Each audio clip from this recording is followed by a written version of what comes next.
12월 9일 수요일 로뎀나무 새벽기도에 오신 성도님들을 주님의 이름으로 축복합니다. 사도신경으로 신앙을 고백하겠습니다. 나는 전능하신 아버지 하나님, 천지의 창조주를 믿습니다. 나는 그의 유일하신 아들, 우리 주 예수 그리스도를 믿습니다. 그는 성령으로 잉태되어 동정녀 마리아에게서 나시고 본디오 빌라도에게 고난을 받아 십자가에 못 박혀 죽으시고 장사된 지 사흘 만에 죽은 자 가운데서 다시 살아나셨으며 하늘에 오르시어 전능하신 아버지 하나님 우편에 앉아 계시다가 거기로부터 살아있는 자와 죽은 자를 심판하러 오십니다. 나는 성령을 믿으며 거룩한 공교회와 성도의 교제와 죄를 용서받는 것과 몸의 부활과 영생을 믿습니다. 아멘. 찬송가 454장입니다. 찬송가 454장. 주와 같이 되기를 내가 항상 원하니 온유하고 겸손한 주의 마음 주소서. 세상에서 우리가 나그네로 있을 때 주의 형상 닮아서 살아가게 하소서. 비록 작은 새라도 돌보시는 나의 주 나와 함께 계시어 나를 지켜주소서. 마음이 깨끗하기를 내가 항상 원하니 악한 마음을 버리고 살아가게 하소서. 주와 같이 되기를 내가 항상 원하니 주님 뜻을 따라서 살아가게 하소서. 주 은혜로 거듭나 말씀 위에 굳게 서 영원 무궁하도록 주와 함께 살리라. 아멘. 오늘 우리에게 주신 하나님의 말씀은 구약성경 사무엘상 8장 1절부터 9절까지의 말씀입니다. 구약성경 사무엘상 8장 1절부터 9절까지의 말씀을 이제 봉독하겠습니다. 하나님의 말씀을 경청하십시오. 사무엘이 늙음에 그의 아들들을 이스라엘의 사서로 삼으니 장제의 이름은 요엘이요 차자의 이름은 아비야라. 그들이 브엘세바에서 사사가 되니라. 그의 아들들이 자기 아버지의 행위를 따르지 아니하고 이익을 따라 뇌물을 받고 판결을 굽게 하니라. 이스라엘의 모든 장로가 모여 라마에 있는 사무엘에게 나아가서 그에게 이르되 보소서, 당신은 늙고 당신의 아들들은 당신의 행위를 따르지 아니하니 모든 나라와 같이 우리에게 왕을 세워 우리를 다스리게 하소서한지라. 우리에게 왕을 주어 우리를 다스리게 하라 했을 때에 사무엘이 그것을 기뻐하지 아니하여 여호와께 기도하매 여호와께서 사무엘에게 이르시되 백성이 내게 한 말을 다 들으라. 이는 그들이 너를 버림이 아니오 나를 버려 자기들의 왕이 되지 못하게 함이니라. 내가 그들을 애굽에서 인도하여 낸 날부터 오늘까지 그들이 모든 행사로 나를 버리고 다른 신들을 섬김같이 내게도 그리하는도다. 그러므로 그들의 말을 듣되 너는 그들에게 엄히 경고하고 그들을 다스릴 왕의 제도를 가르치라. 아멘. 애정어린 기도라는 제목으로 하나님의 말씀 선포하겠습니다. 내 말 안 듣더니 꼴 좋다라는 말 혹시 해보셨습니까? 혹은 들어보셨습니까? 이 말을 누군가에게 했을 때 나는 그에게 정말 애정을 갖고 그 말을 했을까요? 아니면 내가 누군가에게 그 말을 들었을 때 정말 그 사람이 나에게 애정을 갖고 저 말을 하는구나 라는 느낌을 받으셨습니까? 훈수를 둔다는 표현이 있습니다. 바둑을 둘 때 백돌과 흑돌을 잡은 두 사람이 대국을 벌이죠. 그때 옆에서 보고 있는 사람이 이렇게 해 저렇게 해라고 하는 것을 훈수 둔다고 합니다. 그런데 참 신기한 것은 옆에서 훈수 둔 사람이 막상 그 대국 자리에 앉으면 그 둘보다 실력이 떨어질 때가 많습니다. 그런데 이상하게 옆에서 보면 대국이 보이는 겁니다. 그래서 훈수 두는 사람은 단이 2단쯤 뛴다는 우스갯소리도 있습니다. 한 발 물러서 있으니 보이는 겁니다. 한 발 물러서 있으니 객관적으로 생각하게 되고 그러니 길이 보이는 거죠. 우리는 여기서 이런 생각을 해봐야 됩니다. 나를 객관적으로 볼 수 있는 사람, 나에게 훈수 두는 그 사람이 정말로 나에게 애정을 갖고 있는 것일까요? 어쩌면 애정이 없기 때문에 객관적으로 보이는 것이 아닐까요? 자녀를 객관적으로 볼 수 있는 부모는 없습니다. 나는 내 형제를 욕할 수 있지만 다른 사람이 욕하는 것을 그냥 두고 보지는 못합니다. 우리는 정말 애정 어린 사람에 대해서 객관적으로 보기 어렵습니다. 설령 최대한 객관적으로 본다고 할지라도 내 말 안 듣더니 꼴 좋다는 식으로 말하지 않습니다. 내 일처럼 가슴 아파합니다. 한 어머니가 자식에게 그 일을 하지 말라고 누누이 말하고 경고하고 만류했습니다. 그러다가 자식은 결국 일을 저질렀고 망했습니다. 그때 어머니가 찾아와서 혀를 끌끌 차며 꼴 좋다 라고 말하는 걸로 그치겠습니까? 망한 자식 옆에 앉아서 더 크게 울지 않겠습니까? 애정을 갖고도 객관적으로 볼 수 있습니다. 하지만 정말 그 사람에게 애정이 있는 사람은 객관적 분석에서 그치지 않고 함께 애통합니다. 그래서 사도 바울은 거듭난 그리스도인이 갖춰야 할 덕목을 가르칩니다. 로마서 12장 15절 16절입니다. 즐거워하는 자들과 함께 즐거워하고 우는 자들과 함께 울라. 서로 마음을 같이하며 높은 데 마음을 두지 말고 도리어 낮은 데 처하며 스스로 지혜 있는 채 하지 말라. 아멘. 자, 한 발 떨어져 있으면 다 지혜자처럼 보일 수 있습니다. 다 지혜자처럼 말할 수 있습니다. 이런저런 훈수를 두면서 그렇게 하면 안 돼, 이렇게 하면 안 돼 등등의 말을 할 수 있습니다. 그러나 정말 그 사람을 사랑하는 사람은 훈수를 두지 않고 그와 함께 기뻐하고 그와 함께 아파합니다. 인생의 위기가 닥쳤을 때 비로소 나를 둘러싼 사람들이 보이는 법입니다. 잘 나갈 때는 항상 사람이 있습니다. 그러나 위기의 순간에도 함께 해주는 사람, 나와 함께 아파해주는 사람이야말로 정말로 나와 함께 기뻐해줄 수 있는 사람입니다. 그런 사람을 만나는 축복이 있으시길 기원합니다. 하나님께서 이스라엘을 위하여 세우신 마지막 사사 사무엘은 훈수만 두는 사람이 아니었습니다. 그는 민족과 함께 아파하고 함께 즐거워하는 사람이었습니다. 이 사무엘이 나이가 많아서 일선에서 은퇴를 합니다. 사무엘의 후임으로 그의 아들 둘이 그 일을 하게 됩니다. 그러나 아들들은 아버지만 못했습니다. 그들은 뇌물을 받았습니다. 그래서 백성들의 장로들이 사무엘을 찾아와 우리도 왕정을 시작할 때가 되었다고 왕을 세워달라고 요청합니다. 사무엘은 아마도 두 가지 이유 때문에 그 제안을 마음에 들어하지 않습니다. 첫째로 사무엘은 이 요구가 자신을 몰아내려고 하는 의도였다고 생각합니다. 아들들이 받은 뇌물이 아버지인 사무엘에게까지 흘러갔을 것이다 라는 추측입니다. 우리도 그런 추측을 정말 많이 하지 않습니까? 권력권 수사라는 게 다 그런 생각에 출발하잖아요. 그러니 사무엘에게 그런 의혹을 던졌다는 것이 본인은 기분 나쁘지만 충분히 그럴 수 있는 일이었습니다. 백성들이 사무엘에게 의심의 시선을 던지고 그런 생각을 했다는 것 자체가 사무엘에게는 모욕적인 일이었습니다. 하지만 사무엘을 더 화나게 만들었던 것은 그들의 왕이신 여호와 하나님을 버린 것이었습니다. 본문 7절 말씀입니다. 여호와께서 사무엘에게 이르시되 백성이 내게 한 말을 다 들으라. 이는 그들이 너를 버림이 아니요 나를 버려 자기들의 왕이 되지 못하게 함이니라. 아멘. 사무엘은 하나님의 뜻이 무엇인지 확실히 알게 되었습니다. 다시 백성들의 장로를 불러서 만약 왕정이 들어서게 되면 앞으로 이런저런 일들이 있을 것이다 라며 왕정의 폐해에 대해서 말했습니다. 왕정 국가가 되면 왕정을 유지하기 위해 세금이 중해질 것이고 그들의 권력을 유지를 위해 너희 자녀들이 희생될 것이다. 그래도 좋으냐라는 말이었습니다.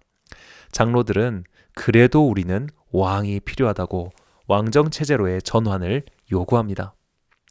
이 고대 국가의 발전 단계를 보면 마을 단위 집락이 모여서 도시를 이루고 도시가 모여서 국가를 이룹니다. 국가 단위가 되면 힘을 집약시킬 수 있고 집약된 힘은 큰 힘을 발휘하죠. 지금까지 이스라엘은 12지파 연맹체였습니다. 힘의 연결이 느슨했고 또 지파 사이의 협력도 제대로 되지 않았습니다. 지파 연맹체의 한계를 결정적으로 보여준 사건이 입다와 에브라임 지파의 내전이었고, 그리고 베냐민 지파와 11지파 사이의 내전입니다. 사사기는 12지파 연맹체로 이스라엘의 혼동을 보여주고 있다고도 할 수 있습니다. 우리나라 역사에서도 비슷한 사례를 발견할 수 있죠. 삼국시대 신라의 발전입니다. 신라 지역, 한반도 동남쪽은 진한의 6개 부족이 나뉘어서 다스리고 있었습니다. 그들의 대표로 추대된 자가 첫 번째 대표가 박혁거세입니다. 그때는 연합부족의 대표를 거서간, 차차웅, 이사금, 마립간 등으로 불렀습니다. 그러다가 한자어가 중화를 넘어 그 당시 세계의 표준어처럼 되면서 왕이라는 단어를 쓰게 된 겁니다.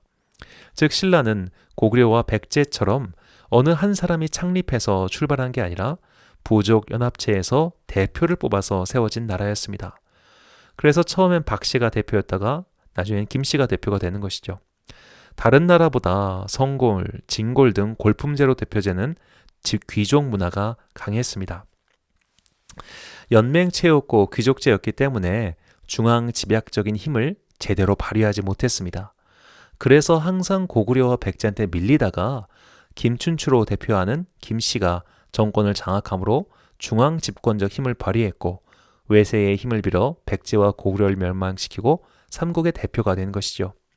지금 이스라엘의 장로들은 자신들도 왕정으로 전환해서 이웃 나라들처럼 집약적인 힘을 발휘해보고 싶은 겁니다. 특히 군대는 1 더하기 1이 2가 아닙니다. 3이 될 수도 있고 4가 될 수도 있죠. 모이면 모일수록 아주 기하급수적으로 힘을 발휘하는 것이 국가라는 조직입니다. 장로들은 그런 기대를 가지고 사무엘에게 왕을 요구한 겁니다. 본문 5절입니다. 그에게 이르되 보소서, 당신은 늙고 당신의 아들들은 당신의 행위를 따르지 아니하니 모든 나라와 같이 우리에게 왕을 세워 우리를 다스리게 하소서 한지라. 아멘. 모든 나라와 같이, 이 표현이 중요합니다. 남들도 이렇게 하니까 성공하더라. 남들도 이렇게 하니까 잘 나가더라. 우리도 남들처럼 해야 한다. 뒤처지면 안 된다. 이런 생각을 하게 된 겁니다. 하나님께서 이스라엘 백성을 택하시고 가장 강조하신 율법은 안식일 율법입니다. 6일은 일하고 7일째 되는 날은 반드시 쉬어야 합니다. 너희들도 쉬고 동물들도 쉬고 심지어 노예들도 쉬어라. 이런 율법을 제정하십니다.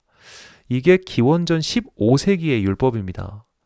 오늘날까지도 아동 노동력을 착취하는 국가들이 버젓이 존재하는 것을 볼 때 인간이 생각하지도 못한 제도를 만들어 놓으셨다는 것을 알 수 있습니다. 더구나 하나님께서는 땅도 휴지기를 정하시고 7년째는 쉬게 명하셨습니다. 안식년의 제도를 주셨습니다. 대를 이어서 가난에 찌들고 종의 신분에서 벗어나지 못하는 일이 없도록 50년마다 노예 해방의 해, 희년을 제정해 주셨습니다.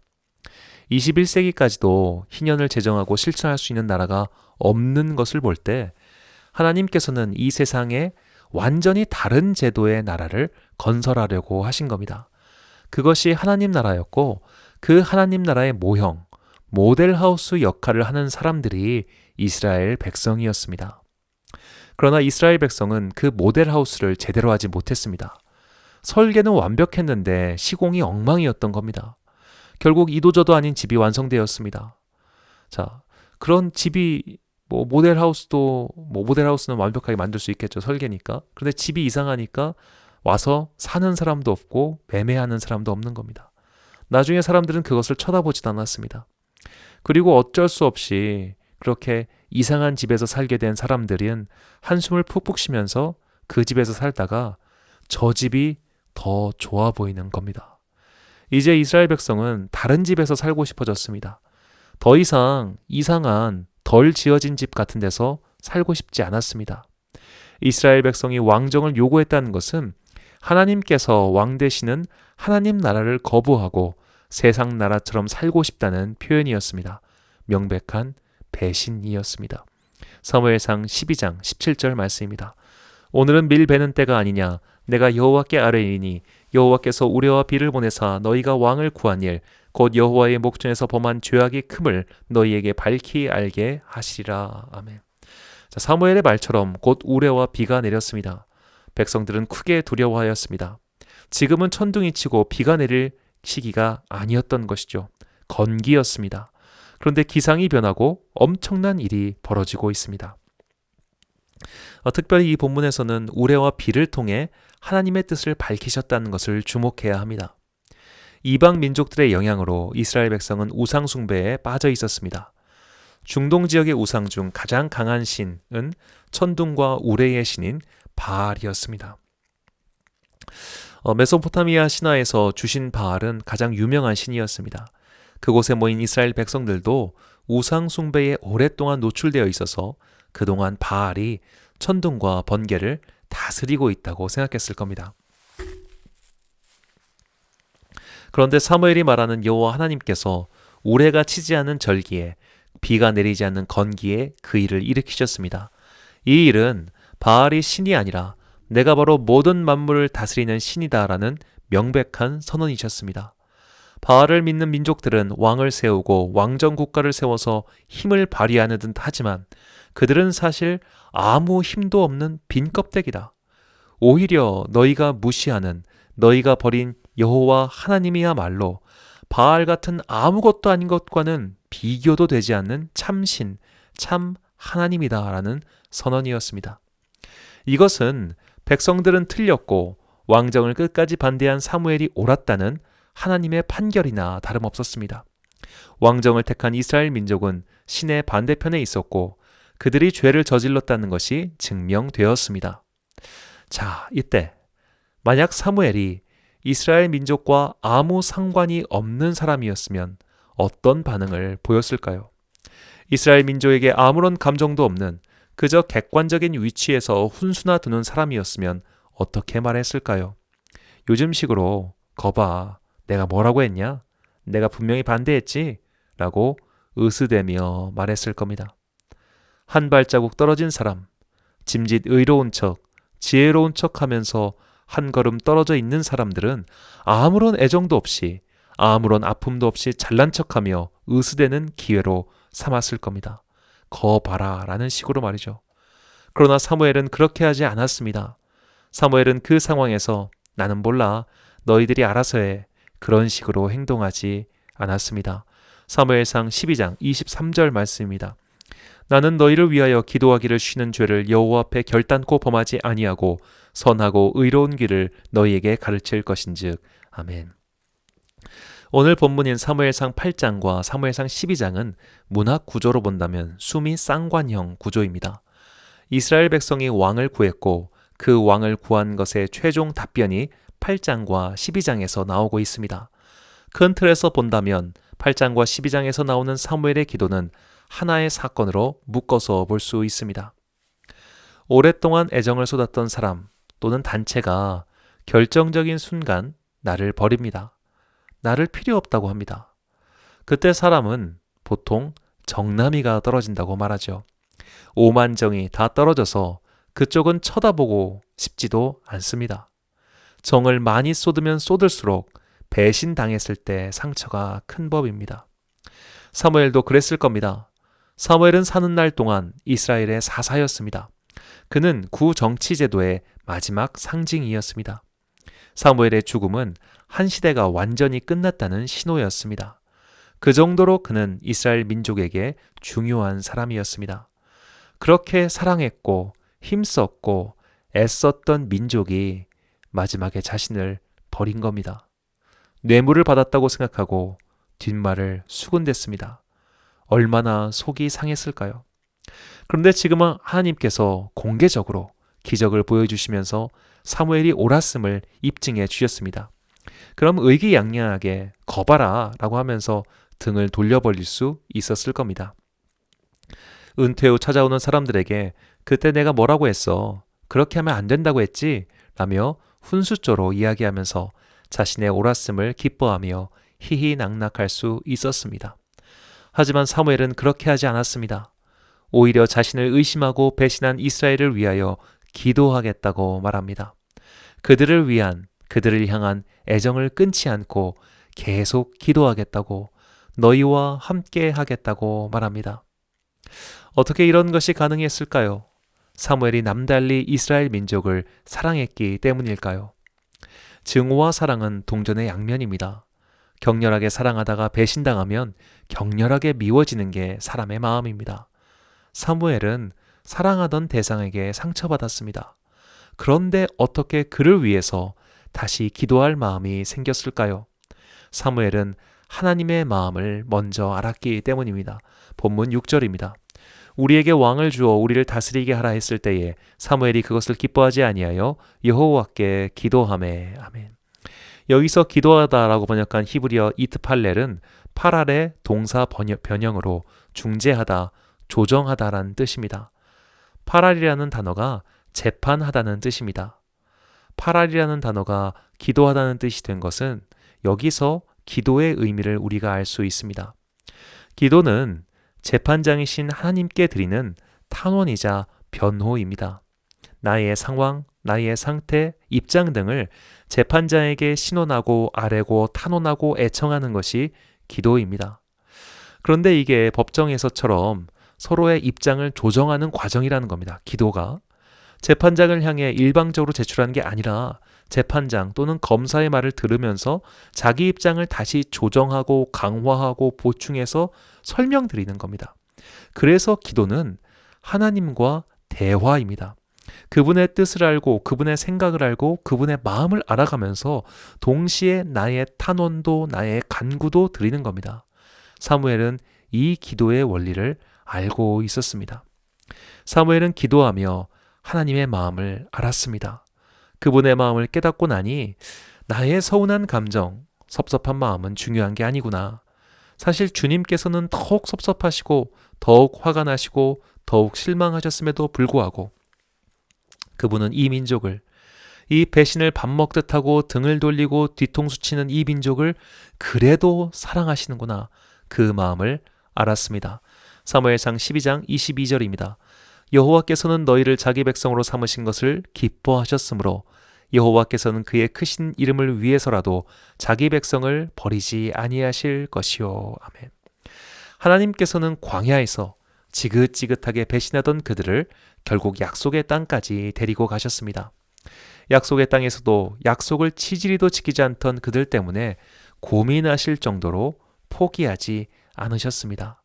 온갖 폐악질을 저지르고 법궤도 빼앗겨버린 그들을 그래도 포기하지 않으시고 보살펴 주셨습니다. 이제는 보이지 않는 하나님이라는 왕이 아니라 다른 나라들처럼 우상 숭배하면서 남을 약탈하고 강력한 힘으로 이웃을 괴롭히는 그런 이웃 나라들처럼 우리도 좀 힘을 가져봐야겠다. 우리도 좀 떵떵거리며 살아봐야겠다. 우리도 좀 정복을 하면서 살아봐야겠다며 왕을 요구하는 저들을 하나님은 그래도 포기하지 않으셨습니다. 하나님이 포기하지 않는 사람들을, 하나님께서 결국 버리지 않는 사람들을 내가 어찌 포기하고 버릴 수 있단 말입니까? 선지자는 하나님의 마음을 아는 사람입니다. 사무엘은 사사이면서 선지자였습니다. 하나님의 마음을 알고 있었던 사무엘은 자신의 감정은 뒤로 한 채 다시 이스라엘을 위하여 기도하기를 쉬는 죄를 결단코 범치 않겠다고 다짐합니다. 이것이 오늘 우리에게 주시는 하나님의 메시지입니다. 내 말 안 듣더니 꼴 좋다는 말을 다시 생각해 봅시다. 이 말을 나에게 한 사람은 아마 나와 그동안 가깝게 지낸 사람이었을 겁니다. 그러니까 뭐 하라 하지 말라 등의 훈수를 뒀겠지요. 내가 누군가에게 이런 말을 했다면 나도 그에게 관심을 가지고 그의 일을 봤던 사람일 겁니다. 그런데 이 말 후에 그와 나의 관계는 어떻게 되었습니까?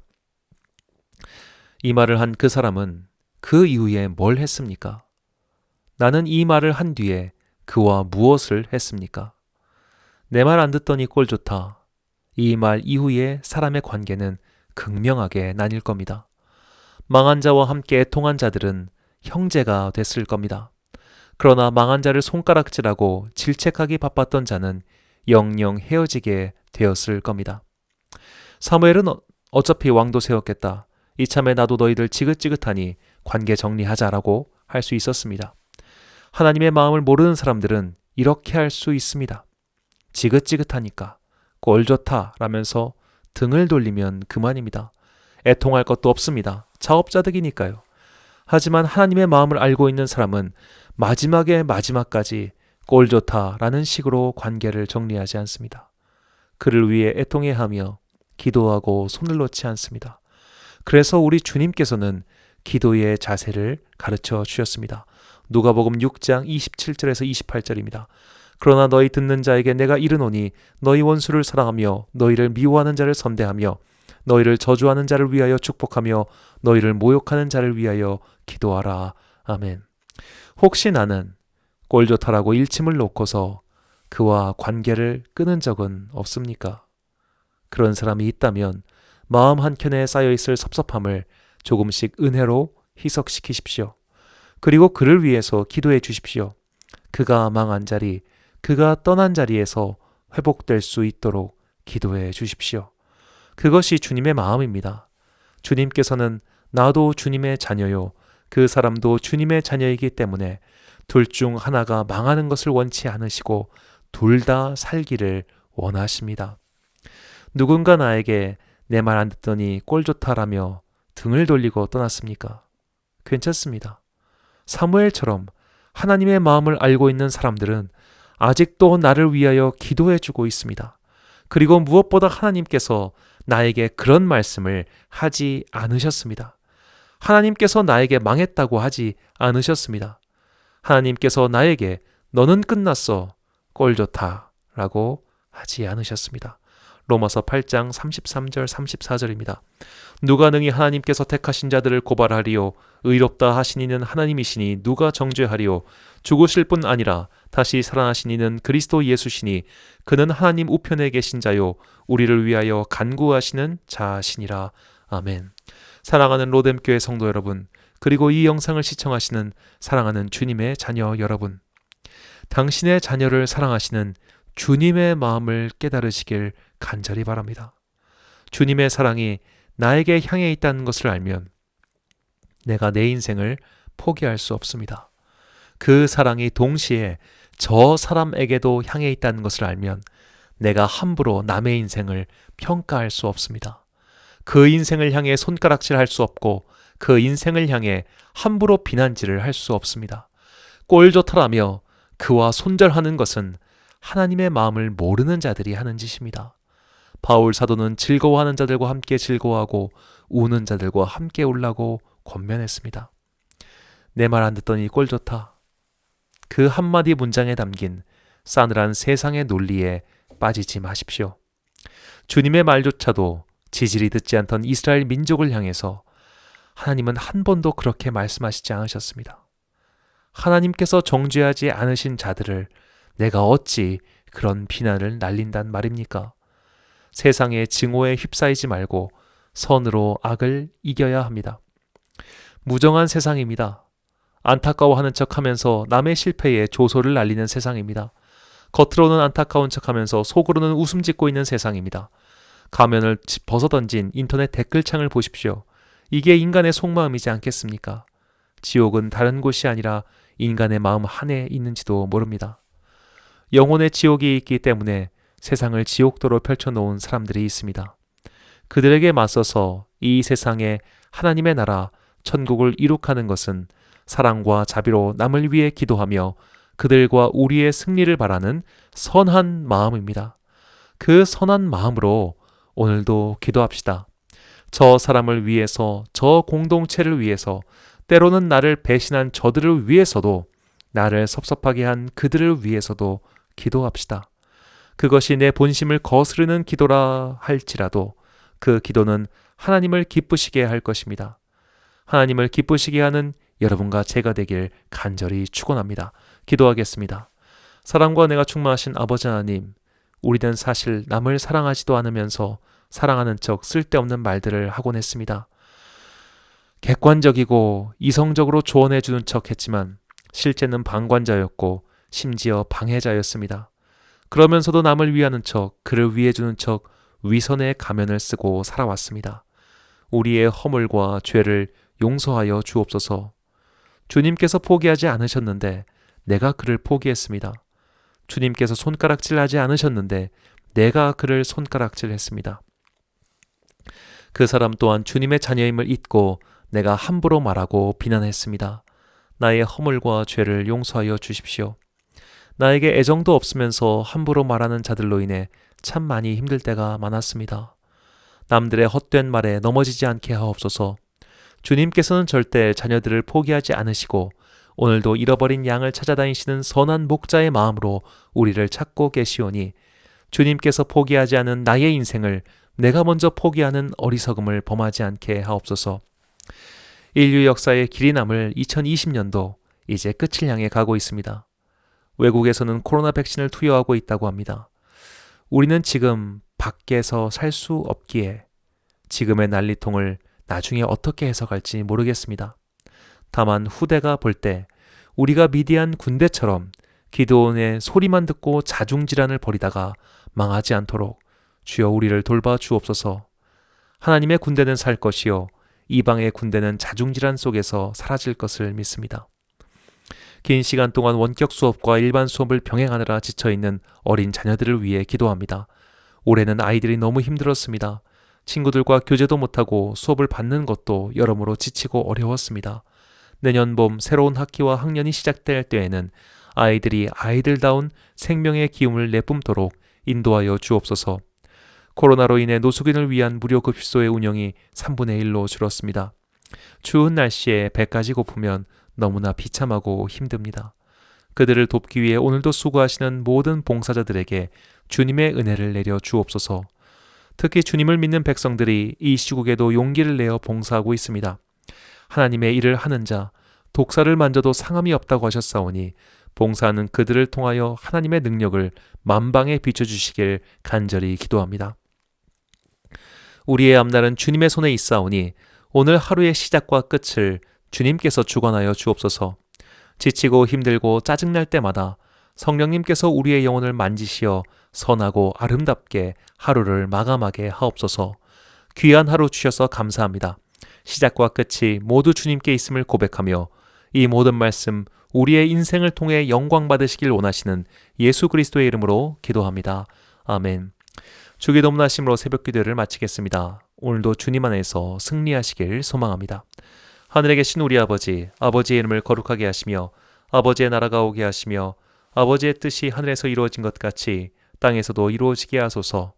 오늘 우리에게 일용할 양식을 주시고 우리가 우리에게 잘못한 사람을 용서하여 준 것 같이 우리의 죄를 용서하여 주시고 우리를 시험에 빠지지 않게 하시고 악에서 구하소서. 나라와 권능과 영광이 영원히 아버지의 것입니다. 아멘.